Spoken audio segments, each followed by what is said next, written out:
Hello everyone, welcome to commerce net achievers. My name is Talveer Singh और स्वागत है सभी का आज के हमारे सेशन में डेली 1 क्वेश्चन सीरीज जो मैं आप लोगों के साथ डिस्कस कर रहा हूं। इसमें हमारा ये पार्ट 3 है। इससे पहले मैं आपको 2 पार्ट्स प्रोवाइड कर चुका हूं और ये सीरीज हमारी काफी लंबी चलने वाली है जिसमें हम बहुत सारी चीजों को कवर करने वाले हैं। सो बी श्योर कि आप स्टार्टिंग से ही फॉलो करें सारे पॉइंट्स को अच्छे से, ताकि बाद में आपको ओवरलोडेड फील ना हो। उसके साथ साथ अगर चैनल पे पहली बार आए हो तो चैनल को सब्सक्राइब करके बेल आइकन को जरूर से प्रेस कर लीजिए, ताकि जो भी मैं वीडियो अपलोड करूं उसकी नोटिफिकेशन आपको सबसे पहले मिले और आपकी प्रिपरेशन और अच्छे तरीके से चलती रहे। उसके साथ साथ अगर आपने अभी तक मुझे अनअकैडमी पे फॉलो नहीं किया है तो अनअकैडमी पे जाइए, मुझे फॉलो कीजिए। वहां पे मैं नंबर 1 एजुकेटर हूं। आपको मेरी पेपर 1 पेपर 2 की बहुत सारी क्लासेस वहां पे मिल जाएंगी। उसके साथ साथ टेलीग्राम चैनल जिसपे 5 जनवरी से हम PYQ शेयर करेंगे, कॉमर्स के मैंने शेयर कर दिए हैं, इसको जरूर से जाके ज्वाइन कर लीजिए। 66,000 से ज्यादा स्टूडेंट्स इसमें ज्वाइन है। वो वाला चैनल ज्वाइन करना है आपने, और किसी फेक चैनल को ज्वाइन नहीं करना, क्योंकि बहुत सारे लोगों ने फेक चैनल्स बनाए हुए हैं। उसके साथ साथ अनअकैडमी पे आपको पता है कि अभी 23% ऑफ चल रहा है तलवीर एस रेफरल कोड को यूज करके। देखिए अभी भी आपके पास टाइम है, 50 दिन का टाइम है। उसको आप सही से यूटिलाइज करना चाहते हो तो आप रिकॉर्डिंग से फटाफट से अपने सिलेबस को कवर कर सकते हो, चीजों को सॉर्ट कर सकते हो अगर आप सही तरीके से चीजों को यूज करोगे। सो इससे पहले हमारे 2 कंसेप्ट कवर हो चुके हैं, ये हमारा तीसरा कॉन्सेप्ट है। काफी अच्छा रिस्पॉन्स है आप लोगों का, इसी वजह से मैं आपको पेपर 2 की भी एक सीरीज है वो लेके आऊंगा जिसमें हम चीजों को और डिटेल में पढ़ने वाले हैं। तो आज का क्वेश्चन है, ये टीचिंग एप्टीट्यूड का एक क्वेश्चन है जिसमें एक नया मॉडल है आपसे पूछा गया है। ठीक है, इससे पहले ये मॉडल आपसे कभी नहीं पूछा गया था। ये मॉडल पहली बार पूछा गया है, जिस मॉडल का नाम है सेल्फ रेगुलेटेड लर्निंग मॉडल। कौन सा model? Self regulated learning model by Zimmerman. Self regulated learning model है। इसके अंदर कुछ प्रोसेसेस हैं, 3 स्टेप्स और 4 स्टेजेस अलग अलग हैं। तो आपको पूछा गया था कि हमें इसका आंसर निकालना था कि कौन सी स्टेज पहले आएगी, कौन सा बाद में। Task analysis, self motivation beliefs, self control, self observation, self judgement और सेल्फ रिएक्शन।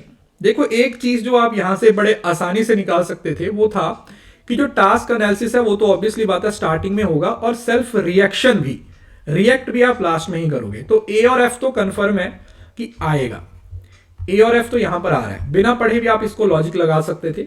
लेकिन अब ये देखना है कि ए के बाद बी आएगा या सी आएगा। मतलब सेल्फ मोटिवेशन बिलीफ की बात करें या सेल्फ कंट्रोल, मतलब कंट्रोल किसको कर रहे हो? अपने बिलीफ्स को ही तो कंट्रोल करना चाहते हो।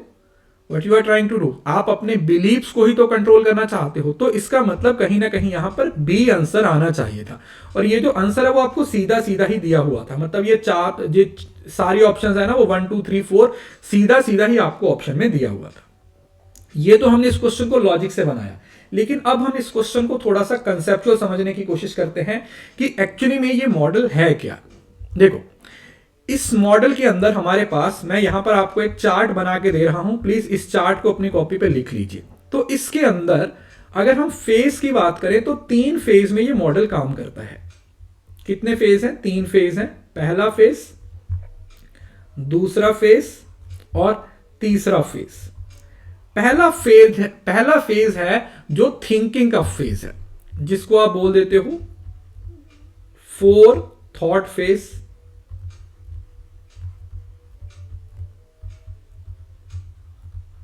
ये आपका थिंकिंग का फेज है। ठीक है, फर्स्ट फेज कौन सा है? थिंकिंग का फेज है।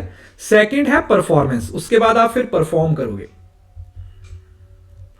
Performance phase. पहले आपने सोचा, फिर आपने उसके बाद परफॉर्म किया। परफॉर्म करने के बाद फिर आपके पास क्या आई? Self reflection. आपकी परफॉर्मेंस कैसी रही उसको आप रिफ्लेक्ट कर रहे हो, self reflection, self reflection phase.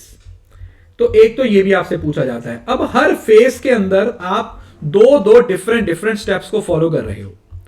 हर फेज के अंदर आप 2 डिफरेंट स्टेप्स को फॉलो कर रहे हो। इसके अंदर जो पहला स्टेप आएगा वो है टास्क को एनालिसिस करना। सबसे पहले आप अपने टास्क को एनालिसिस करोगे, क्योंकि एनालिसिस का मतलब थिंकिंग।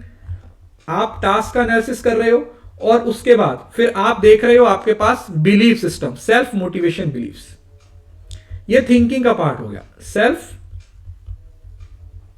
Motivation belief. ठीक है जी, तो ये आप लोगों का इधर आ गया।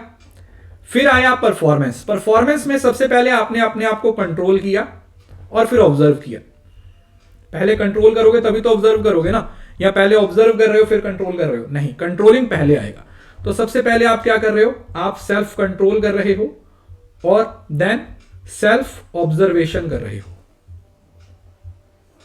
सेल्फ ऑब्जर्वेशन की बात कर रहे हो।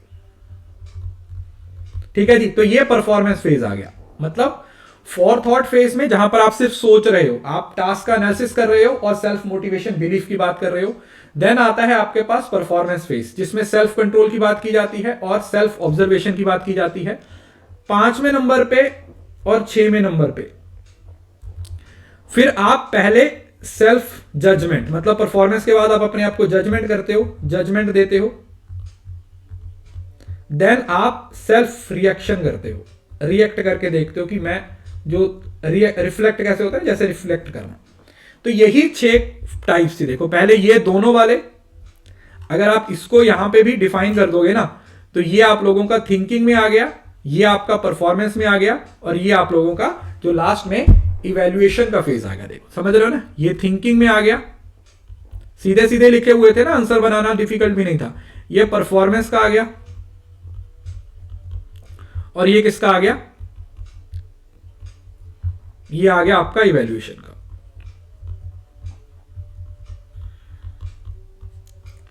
तो एक तो ये आप लोगों का इसमें टॉपिक कवर हो गया। अब इसके बाद एक और इसी मॉडल की इसने मॉडिफाइड वर्जन दिया, जिसमें इतने सारे स्टेप्स नहीं थे, टोटल 4 स्टेप्स थे। जिसमें सबसे पहले आप ऑब्जर्व करते हो, फिर इम्युलेशन किया जाता है, फिर कंट्रोल करते हो और फिर रेगुलेशन करते हो। मतलब ऑब्जर्वेशन में आप सिर्फ ऑब्जर्व कर रहे हो। Vicarious induction of a skill from a proficient model, मतलब आपके सामने वो चीज ऑब्जर्वेशन की फॉर्म में है, आपके सामने वो चीज करके दिखाई जा रही है। इम्युलेशन का मतलब है कि आप उसको परफॉर्म करने की कोशिश कर रहे हो। Imitative performance of the general pattern, उसके जो नॉर्मल पैटर्न्स हैं उन पैटर्न्स को समझना है। देन आता है सेल्फ कंट्रोल। सेल्फ कंट्रोल का मतलब क्या है, independent display of the model skill under structured condition. और देन आता है सेल्फ रेगुलेशन। सेल्फ रेगुलेशन का मतलब क्या है कि उस स्किल को पर्सनल या इन्वायरमेंटल कंडीशंस के अकॉर्डिंग अडेप्ट कर लेना। क्या कर लेना, पर्सनल और इन्वायरमेंटल कंडीशन के अंडर अडेप्ट करना है। तो ये हमारा 4 स्टेजेस का मॉडल है। इसकी पीडीएफ आप लोगों को टेलीग्राम पे मिल जाएगी, सो वहां से जाके इसकी पीडीएफ को डाउनलोड कर लीजिएगा। तो ये 2 अलग अलग वेरिएशन है, एक ये वाली वेरिएशन, एक ये वाली वेरिएशन। सो ये था आज का सेशन। उम्मीद करता हूं ये छोटा सा सेशन आपको अच्छा लगा होगा। सेशन अच्छा लगा है तो इसको लाइक जरूर कीजिए, वीडियो के नीचे अपनी प्रीशियस फीडबैक है वो जरूर लिखिए, मुझे अनअकैडमी पे फॉलो कीजिए, और हाँ, इस वीडियो को शेयर करना ना भूलें, बिकॉज शेयरिंग इज केयरिंग।